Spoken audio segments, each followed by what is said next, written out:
My 31 female daughter Tween and my niece Tween are born 10 days apart. Due to this, ever since they were little, my sister-in-law, 29, has always pushed for them to have a shared birthday party. When the girls were younger, 1 to 4, we did shared birthday parties, but my husband and I realised we were always the one to foot the bill for everything: food, decorations, location, etc. The girls also were complete opposites. My daughter has always been more of a tomboy, while my niece is super girly. When my husband and I told sister-in-law and my brother that we won't be doing the shared birthdays anymore, they were really upset and it started a huge fight. They said they can't afford to throw a nice birthday for my niece, but we can, so it makes sense that we pay for it since we're family. Yeah, not going to fly with my husband and me. So we stuck by what we said, and the girls have had separate birthdays ever since. My daughter and my husband love watching Formula 1 together, and she wanted to have a Formula 1 themed birthday this year. So the weekend before the birthday, we had a family dinner at my parents' house. My sister-in-law, my brother and my niece were present. My parents were asking the girls if they were excited about their upcoming birthdays and if they would have parties this year. My daughter told my parents she's having a Formula 1 themed party this year. Sister-in-law answered for my niece and said they were not going to have a party for her because things were tight. The conversation was left there. Fast forward to this past weekend, my daughter's birthday was on Saturday. We had the party and it was going great. The whole family was invited as usual and everyone was having a great time until the cake. I'm in the kitchen with my mom, mother-in-law, sister-in-law and a few other family friends talking. I pull the cake out to get it ready to bring out for everyone. Sister-in-law takes a look at the cake and looks confused. Sister-in-law, is this the girl's birthday cake? Me, what do you mean, the girl's? The cake is for our daughter's name. Sister-in-law, well, I thought since I mentioned that things are tight this year that you'd include niece's name in the birthday. Me, I understand your situation, but how come you never mentioned this to me? Sister-in-law, well, I thought it would be common sense. Now my daughter isn't going to have any kind of celebration for her birthday this year because you and your husband are so selfish. She then stormed out of the kitchen and made a huge scene at the party outside, yelling to her husband and my niece that it was time to go, and they left. Since then, she's been messaging my husband and me non-stop trying to make us feel guilty that my niece isn't going to have a birthday party and calling us all kinds of names. I feel bad that my niece isn't going to get a birthday party. Am I the idiot for not including her even though they can't afford it? Not the idiot. First, it's simply not your job to ensure your niece has a party. That's up to her parents. If things are tight, maybe they need to be creative, but it's still on them. Secondly, it's ridiculous for her to think that hinting around will add her daughter to the party. If it was as important to her as she acts like it is, then she should have had a frank conversation with you and simply asked. You could have still said no, but there wouldn't have been the confusion. This is on them, not you. Let's call a spade a spade. There was no confusion. Sister-in-law knew that this was OP's daughter's birthday party. The rest of the family knew this was OP's daughter's birthday party.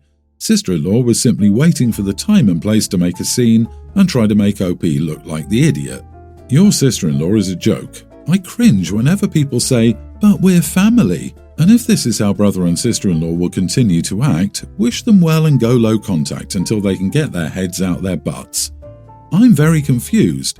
How much money can you possibly invest in a tween's birthday party? Most of my kids' birthdays have been at the park with a self-made chocolate cake, some sweets, a fruit salad, a treasure hunt, and some balloons. If you want a cool location or a VIP experience or whatever, you can spend more, obviously, but that's completely optional. Children at that age mostly want to have fun with their friends and blow out their candles. Sounds like sister-in-law wants to keep up the appearance of affluence to the people that come to her daughter's birthday. With parents like this, it's rarely about the kids. OP, it's not reasonable to expect you to be able to read minds, specifically the mind of your assumptive and entitled sister-in-law. As I kept reading, the entitlement just got worse. Wow, I feel for your niece. Your sister-in-law is a real piece of work. I, male 21, went to eat with some college friends at a restaurant near the campus. The place is not the nicest, but it's better food than McDonald's, and we used to go there when we wanted to have a semi-special occasion. This time the occasion was that the four of us had passed our exams. It was lunchtime and the place wasn't completely full, but full enough. We had bad weather, so we sat inside. Everyone did. Most people were adults. Then two women, an older and a middle-aged one, came with a baby and a kid. I was sitting facing the door, so I saw them walk in but didn't think anything of it. I'm not someone easily annoyed by kids most times. They took a table in the corner. Our table was around the middle of the room. We were waiting for our food and chatting. The kid was playing with the baby and they were making a bit of noise, but then again, we were all making noise as most of us were accompanied and chatting. After our food came though, the kid started to wander around. First, he wanted to read a sign near the door, then one near the back. After that, he wanted to go to the bathroom, then he wanted to go outside, etc. It was kind of annoying, but quite easy to just ignore. Neither of the women that were with him did anything to stop him, not at any time.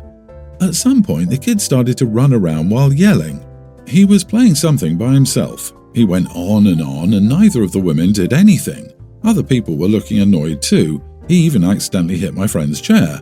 As we were at the middle table, he started running circles around us. By the third time he tried passing next to me, I put my arm out to stop him. I told him stop that and sit down and wait till he's at home to run around because it's inappropriate to bother other people in a public space. I also told him I'll have him wait outside alone if he doesn't behave, which I was obviously not going to do because I can't basically. It was just to scare him off. I honestly don't know how it came out. In my mind I was quite calm, but apparently I was screaming at the kid. The kid started to cry and then, I assume, his mom came in and told me off for yelling at him and how he's just a kid and was playing and such. I told her I wouldn't have had to do anything if she'd told the kid to stay quiet before. Some guy from the staff came in and asked what had happened. She told him I'd yelled at the kid. I told him that yeah, I did, but calmly explained why I did it. He said that we should just let this go for once and that next time the staff would manage the situation before anything happened. The woman was fuming, so they left.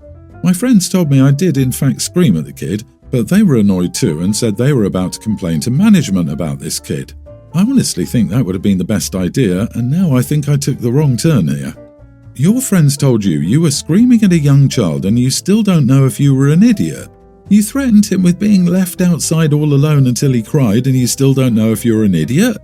Unbelievable, dude. You are the idiot. Just complain to the waitstaff and have them deal with it next time. That's not how this works at all. Mom was an idiot first because she let her child run around a restaurant annoying other people. Mom was negligent, making her an idiot. Not excusing OP, but you're implying the mother isn't wrong.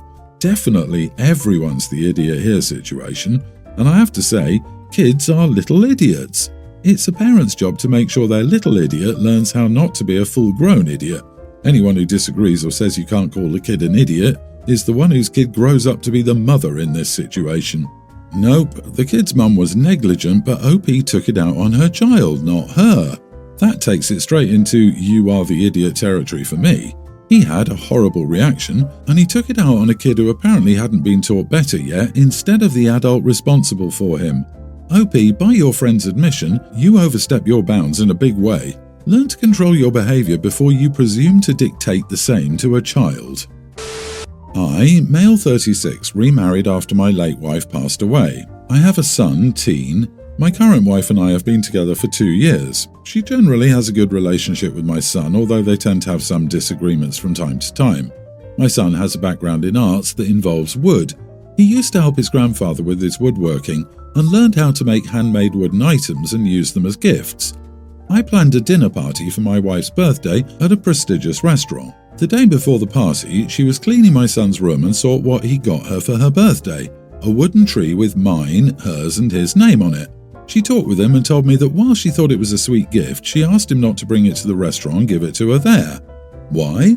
No idea.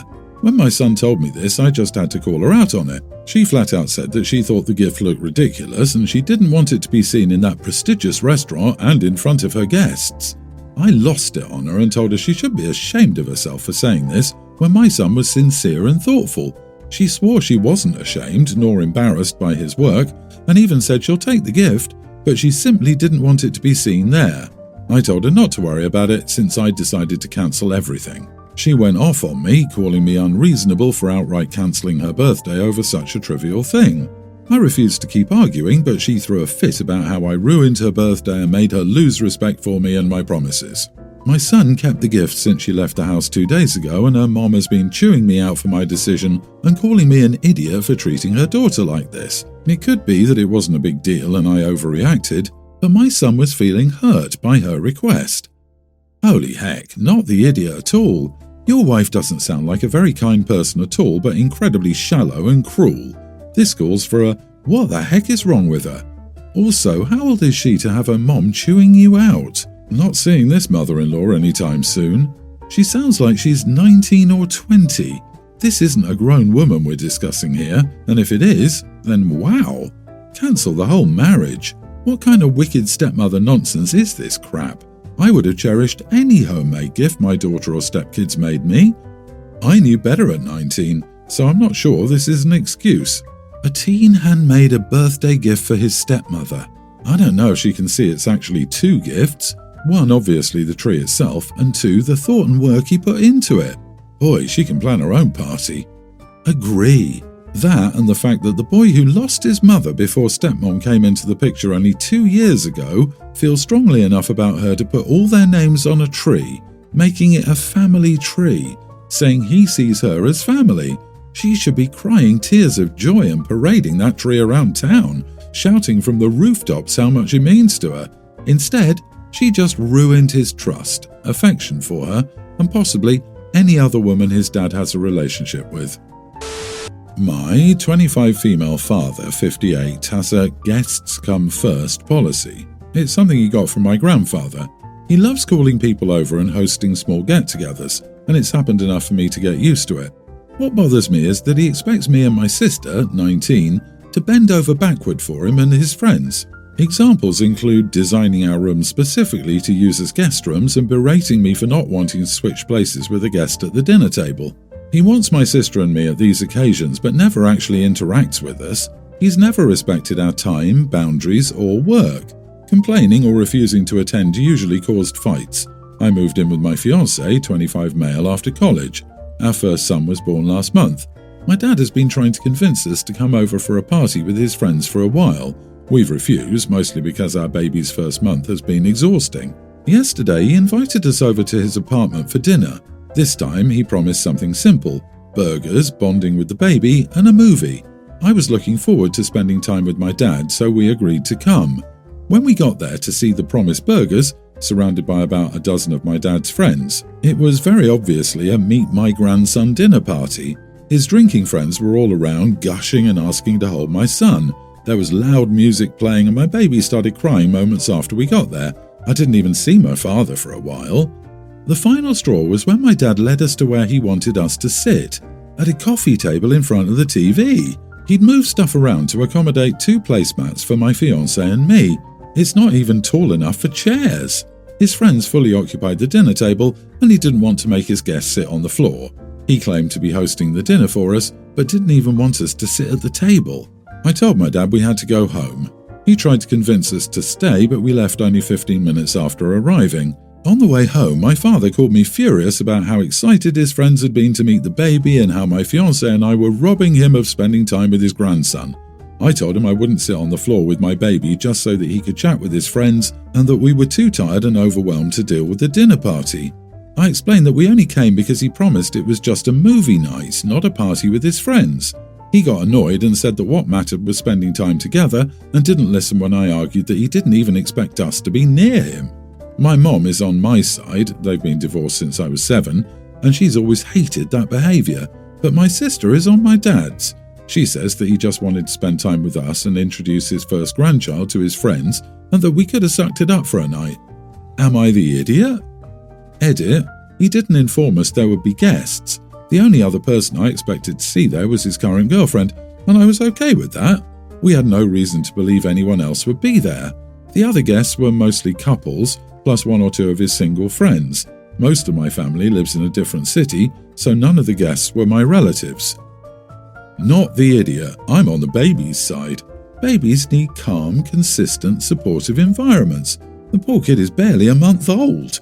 He wants him at a loud party full of strangers and people with goodness knows what germs pawing at your kid, and then doesn't even give you the courtesy of a good place to sit down? He shouldn't even throw parties if his hosting abilities suck this much. This isn't about the baby. OP deserves to be treated as a loved and valued part of a dad's life, not an afterthought or party entertainment. Dad mistreated OP here, not the baby. OP, I would be frustrated too. Unfortunately, your sis is habituated to this nonsense, so she's giving you a hard time. Keep standing up for yourself. Your dad will come around. I suspected OP's dad is using his daughters as his servers, maids and whatnot. He doesn't care about their well-beings, even his grandson. Go low contact on him and tell him that you won't go back to his house, ever. If he wants to see your grandson, he has to come to your place and follow your house rules. He has to make a choice. My dad died when I was 6. My mom remarried. My dad's family stayed in my and my younger sister's lives as granddaughters. Mom had 3 more children with her second husband, and my dad's family sometimes included them, but not always though.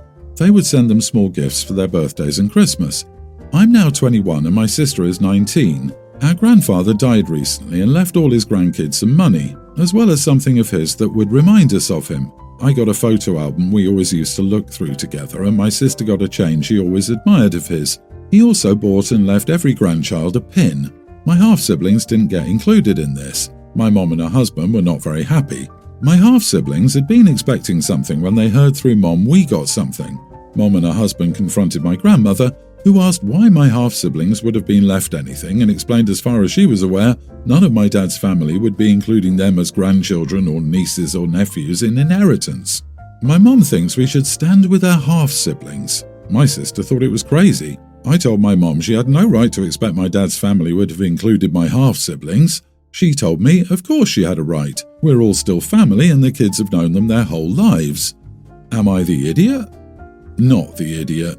At the end of the day, your half-siblings are not your grandparents' responsibility, and they were only in contact with them because of you and your sister. You should ask your stepdad if his parents have included you or your sister in their will. Yeah, probably not. Your mother is absolutely unreasonable here. You don't have to share anything if you don't want to. Expecting her former in-laws to treat the children she had with another man after the passing of their son as their own grandchildren is quite rich. All the more when this is pure greediness in the wake of inheritance and not about how these people treated her children. Don't get involved. Advise your sister to avoid getting involved, and don't ever give in to pressure when you two eventually continue to receive inheritances and your mother pushes you to share it with your other siblings. I'm guessing OP's dad's side gave them birthday presents etc. to be able to stay in OP's life. However, it wouldn't surprise me if Mom had made an ultimatum and they chose to give in rather than lose OP and Sis. And now that OP and Sis are over 18, they don't have to play that game anymore. It's a shame how often grandparents are cut out of a grandchild's life when there's a death, and the daughter and son-in-law remarries. Sorry for the loss of your grandfather, and doubly sorry that your mother and siblings are exacerbating it with their greed.